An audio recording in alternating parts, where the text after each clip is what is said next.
বলুন তো বন্ধুরা, এই ধারাটির উত্তর কি হবে? ঘর আছে, দুয়ার নেই, মানুষ আছে কিন্তু কথা নেই। ধন্যবাদ সম্মানিত দর্শকবৃন্দ, আপনারা সব কেমন আছেন? আশা করি সকলেই ভালো আছেন। আমি আপনাদের দোয়া আশীর্বাদ ভালোবাসায় খুব ভালো আছি। প্রতিদিনের মতো আজকে আপনাদের মাঝে একটি মজাদার ধাঁধা নিয়ে চলে এসেছি। আজকে ধাঁধাটি একটু মনোযোগ সহকারে শুনুন। আজকে ধাঁধাটি হলো, ঘর আছে, দুয়ার নেই, মানুষ আছে, কথা নেই। আবার ধাঁধাটি বলছি, একটু মনোযোগ সহকারে শুনুন। ঘর আছে, দুয়ার নেই, মানুষ আছে কিন্তু কথা নেই। বলুন তো এই ধাঁধাটির উত্তর কি হবে?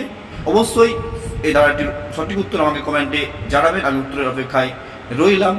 আর এই ধরনের প্রতিনিয়ত মজাদার মজাদার ধাঁধা পেতে আপনি যদি আমার এই ভিডিওটি ইউটিউব থেকে দেখেন তাহলে অবশ্যই চ্যানেলটিকে সাবস্ক্রাইব করে রাখবেন, এবং ফেসবুক পেজ থেকে দেখলে অবশ্যই পেজটিকে ফলো দিয়ে রাখবেন প্রতিনিয়ত এই ধরনের মজাদার মজাদার ধাঁধা পেতে। তো বন্ধুরা, আবার আপনাদের সঙ্গে পরবর্তী একটি ধাঁধা দেখা যাচ্ছে। তুমি সকলে ভালো থাকুন, সুস্থ থাকুন। ধন্যবাদ।